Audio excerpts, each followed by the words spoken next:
Present మనం ఏంటంటే గుర్రంగూడ అంటే దీనికి సంబంధించి ఒక ఇన్సిడెంట్ మార్నింగ్ వెలుగులోకి రావడం అయితే జరిగింది. అండ్ ఈ విషయం తెలుసుకున్న వెంటనే మేమైతే ఇక్కడికి రావడం జరిగిందనమాట. అయితే ఇంకా పెద్ద ఆయనని ఏంటంటే కన్న కొడుకులే ఇంట్లో నుంచి బయటికి తరిమేసిన పరిస్థితులు అనమాట. అయితే ఎందుకని తండ్రిని ఇవాళ బయటికి పంపించే పరిస్థితి ఎందుకు ఏర్పడింది, అసలు ఏం జరిగింది అని పూర్తి డీటెయిల్స్ అయితే తెలుసుకుందాం.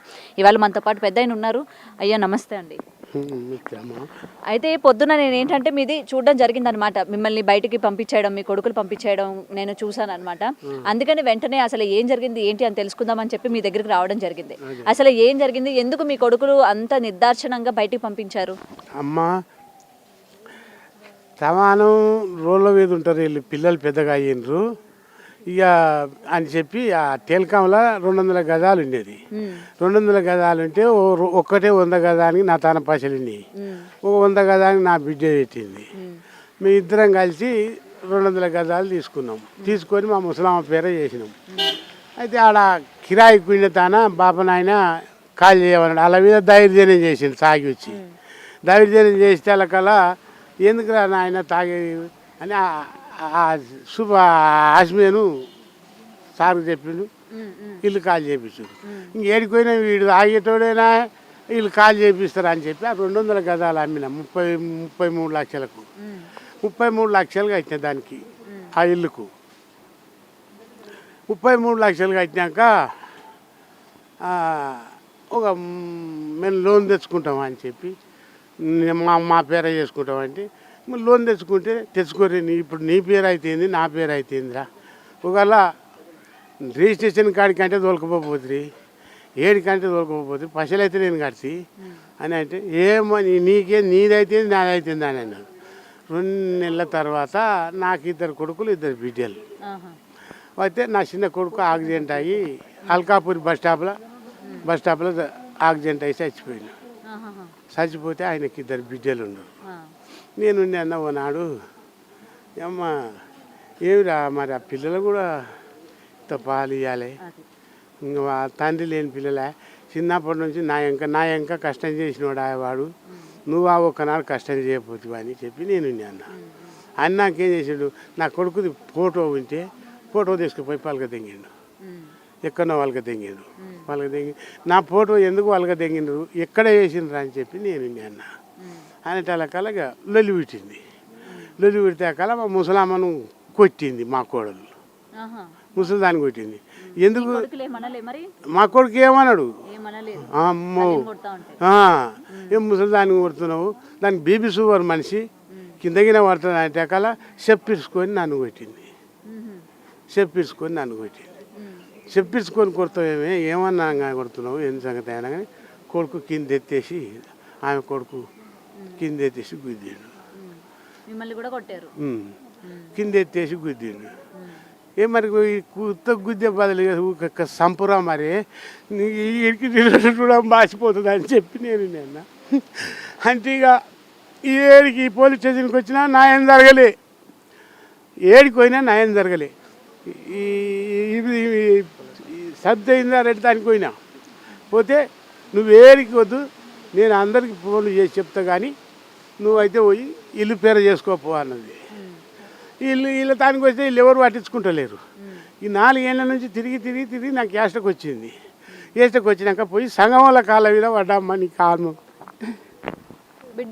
బిడ్డలు ఏమంటున్నారయ్యా? నా బిడ్డలే పెడుతుంది. ఇప్పుడు ముసలిదానికి 6 లక్షలు అయినాయి. 6 లక్షలు అయినాయి. ఉంటుందా చచ్చిపోయిందో చెప్తలేదు డాక్టరు. మా తోటి గుర్ర అంటారు అంతే కానీ చచ్చిపోయిందా ఉండదా అని ఏది చెప్తలేరు వాళ్ళు, చెప్తలేరు. ఎలా కన్నే ఉన్నది మొత్తం. మీరు మొత్తం కూడా ఏంటంటే ఈయనతో పాటు ఉన్నారు కదమ్మా. మొత్తం ఇవాళ పోలీసుల దగ్గర కూడా కంప్లైంట్ ఇవ్వడం జరిగింది. పోలీసుల దగ్గర నుంచి ఎటువంటి సమాచారం అందుతుంది, వాళ్ళు యాక్షన్ తీసుకుంటున్నారు? పోలీసుల దగ్గరికి వెళ్ళి పొద్దున సిఐసార్ వచ్చిందండి అమ్మ. పొద్దున 6 గంటలకు వెళ్ళి ధర్నా నడుస్తుంది. అక్కడ కూడా స్పందన కూడా మా ముందరనే డైరెక్ట్ వచ్చి కోడలు మళ్ళీ కొట్టడం అయింది, కొడుకు కూడా కొట్టడం అవుతుంది. కొడుకు ఖాళీ చూస్తూ ఉన్నాడు, మనమడు వచ్చి అడ్డగల గొంతు వీసుకోవటం కూడా జరిగింది. మేము ఒక 30 మంది ఉన్న తర్వాత కూడా మా ముందరనే డైరెక్ట్ కొడతా ఉంటే ఇది దారుణమైన చెప్పేసి మొత్తం ఈడిచి కింద పడేసిండు. కింద పడేసినాక కూడా తీసుకొచ్చి ఆయన ఆపేసేసిన తర్వాత మేము ఇప్పటిదాకా జరిగింది, మీరు ఏ విధంగా పోతారు, ఎట్లా ధర్నా చేస్తారు అంటే సమాజం జంతువులకైనా ఉన్ని మానవ ఒకరికొకరు కాపాడగానే 6వ నెల 26 తారీఖు వచ్చింది జియో కలెక్టర్ దగ్గరికి వెళ్ళి. కనీసం డిపార్ట్మెంట్ కూడా 2-3 సార్లు కంప్లైంట్ ఇచ్చిన. ఇప్పుడు దాకా సిఐ సార్ ఇప్పుడు పిలిపియడం జరిగింది. ఏంటంటే మీరు అక్కడికి రండి, మీ కొడుకు దగ్గరికి ఏం కావాలో నేను న్యాయం చేస్తానని చెప్పారు. అందుకే పెద్ద మనిషి మళ్ళీ ఇక్కడ తీసుకొని వచ్చినాము. మరి భార్య గురించి కూడా చెప్పారా? ఆయన గురించి ఆవిడ పరిస్థితి ఎలా ఉంది ఏంటని ఒకసారి చూపించండి. సార్ని కూడా అక్కడ లెటర్ మేము చూపించడానికి కూడా చేస్తే కూడా సార్ కొంచెం ఆవేదం పడ్డాడు మా మీద. అసలు ఏం జరుగుతుంది కూడా తెలియకుండా ఒకరింటి మీదకి ఎట్లా వస్తారు అంటే సమాజంలో ఇట్లాంటి ఘోరాలు ఎన్ని జరుగుతూ ఉన్నా కూడా సిగ్గు చెట్టకుండా ఏమి తెలియకుండా కూర్చోమని చెప్పడానికి మాత్రం వినిపిస్తుంది మాకు. కానీ రక్షణకు ఒక మనిషి తోడున్నాము, ఒకరికొకరు సహకారం ఉన్నాము, ఆదుకోవాల్సిన పరిస్థితిలో మనం ఉన్నాము అనేది మాత్రం దిగజారినట్టు మాట్లాడటం అవుతుంది. కానీ ఒకసారి మళ్ళీ రిక్వెస్ట్గా తెలుసుకుందామని చెప్పి ఇప్పుడు ఏం న్యాయం చేస్తారో సార్ దగ్గర అడుగుదామని చెప్పి తీసుకొని వచ్చినాం. కనీసం ముసలమ్మ దగ్గర కూడా పోయి కలిపించే పరిస్థితి లేదు. ఆమె సచ్చిందా ఆల్మోస్ట్ ఫోన్ వచ్చింది చచ్చిపోయిందని తనకి చెప్తే బాగుండదని చెప్పి ఇంకా మేము చెప్పాలి. తనని ఎక్కడికి తీసుకెళ్లాలో కూడా తెలియని పరిస్థితి. ఆల్మోస్ట్ ఫోన్ వచ్చేసింది. ఇప్పుడు దానికి సార్కి మేము సార్ ముసలమ్మ ఆల్రెడీ చనిపోయింది, సరే 30 లక్షలు 33 లక్షలు ఇచ్చినా అని చెప్తుండు. ఆయన 33 లక్షలు తీసుకొని తిని బతికేటోడు మనిషి కాదు. రేపైనా సావచ్చు, మాపైనా సావచ్చు, నెలకైనా సావచ్చు. కానీ ఆ భార్యని చూసుకునేటానికి కూడా నాకు లేదు. చచ్చిపోతే బాడీ తేవాలంటే ఎట్లానే ఆశ్రయం కోరుతుండు. దానికి ఇది మీడియా వాళ్ళ మిత్రులందరూ స్పందించాలి. ఖచ్చితంగా మనకు మారేసరికి ఇలా న్యాయం జరిగే వరకు అందరు అండగా ఉండాలని. హాస్పిటల్లో ఉన్నారన్న విషయం తెలిసిందా? అల్కాపూర్ నక్షత్ర. మరి వెళ్ళారా ఇప్పుడు హాస్పిటల్ దగ్గరికి వెళ్ళారా? పొద్దున అసలు ఇంటి దగ్గర తెలుసుకుందాం ఏంది. వారం రోజుల నుంచి నీళ్ళలో పడి ఉన్నాడు, వారం రోజుల నుంచి ఆఫీస్ చుట్టూ తిరుగుతున్నాడు. అసలు ఏంది ఈమెకి ఇంత దూరం వర్షం పడతా ఉంటే వారం రోజుల నుంచి బయట ఉన్నారు. 10 రోజులు అయింది తిరగబెట్టి. ఆయన 10 రోజులు తిరుగుతా ఉంటే కూడా నాకు ఫోన్ ద్వారా రాత్రి తెలిసింది. రాత్రి తెలియగానే ఇమ్మీడియట్ పోతే పొద్దున రోడ్డు మీద సంఘం శివలాల బంజారా సంఘానికి వచ్చారు.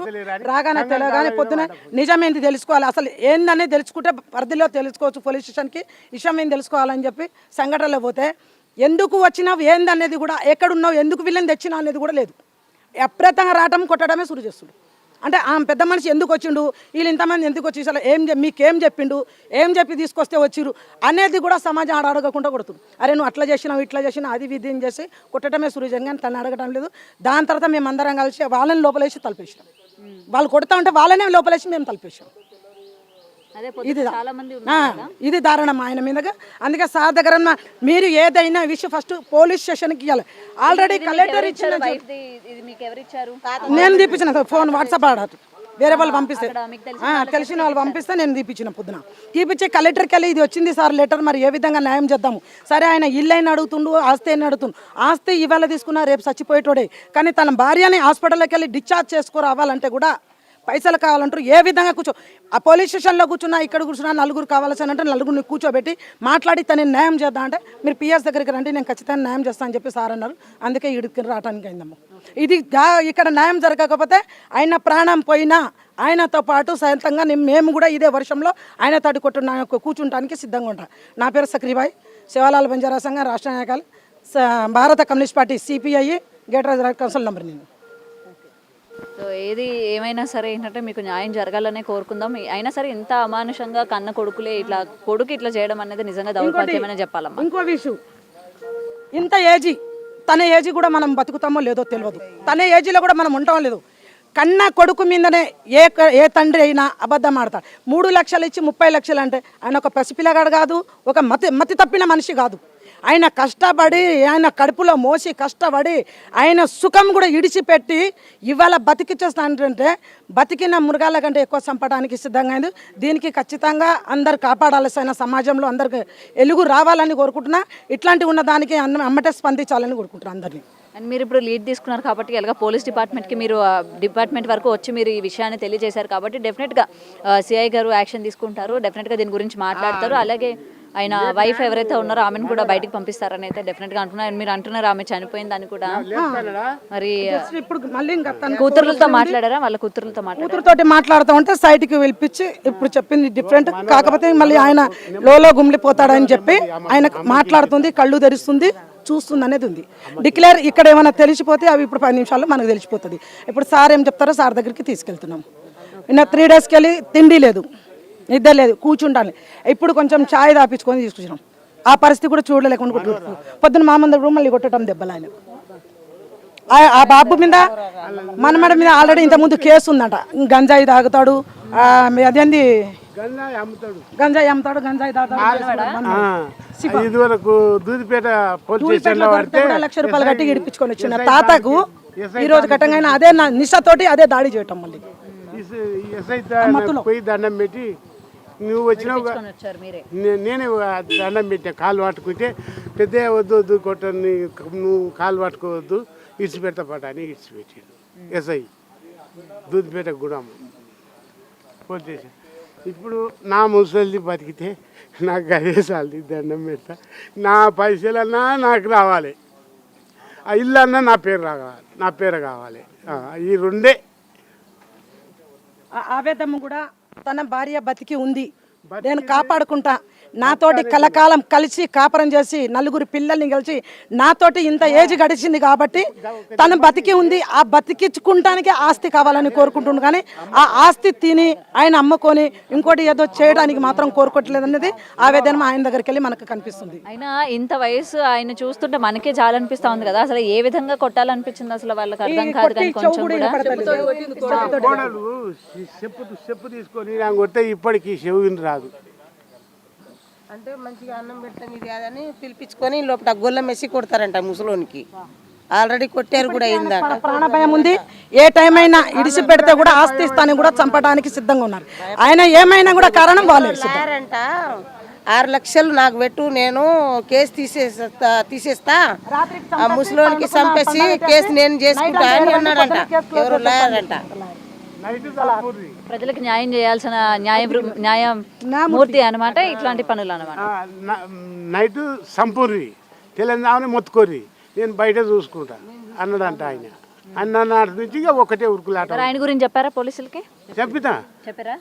ఇప్పుడు చెప్పినా సార్ ఇంకా ఆవేదనలో వచ్చింది. అక్కడ మేము ఏం చెప్పినా కూడా ఈయన పరిస్థితిలో లేకుండే సార్ అక్కడ. మరి సరే ఇప్పుడైనా ఏం చెప్తారని కోరుకుంటే అడుగుదామని చెప్పి వచ్చినాం. ఇప్పుడు ఉంది. అయితే ఇదండి పరిస్థితి. ఇక్కడ చూస్తున్నారు కదా ప్రెసెంట్ ఏంటంటే ఈ పెద్ద ఆయనకి సంబంధించి వీళ్ళందరూ కూడా పైసలు ఇచ్చినట్టు సాక్ష్యం ఏముంది, తనకి ఎవరు ఇల్లు పంపించరో ఎవరు డబ్బు ఇచ్చిరో ఆ రికార్డింగ్ కూడా ఆ పైసలు ముసలోడు పైసలు ఇచ్చినట్టు సాక్ష్యం ఏముంది. కృష్ణారెడ్డిపేటలా? నేను ఇక్కడ మన నాగోల్కెళ్ళి ఆయిలేని మాట్లాడుతాను. పేరు మార్చుకొని గోపాల్ అనే అది సాలయ్య ఉన్నాడు కదా. అయితే ఇది ఏదైనా సరే కన్న కొడుకు తండ్రిని చూసుకోవాల్సిన పరిస్థితుల్లోనే ఏంటంటే ఇట్లాంటి పరిస్థితి చూస్తున్నారు కదా. పెద్ద ఆయన చూస్తూ ఉంటే అసలు డబ్బు కష్టపడుతున్నారా, ఈ వయసులో ఆయనకి ఏం అవసరం చెప్పండి. అటు కొడుకు కావచ్చు లేకపోతే కోడళ్ళు కావచ్చు, చేసిన పనికి ఇవాళ ఆయన రోడ్డు మీదకి రావాల్సిన పరిస్థితి కనిపించింది.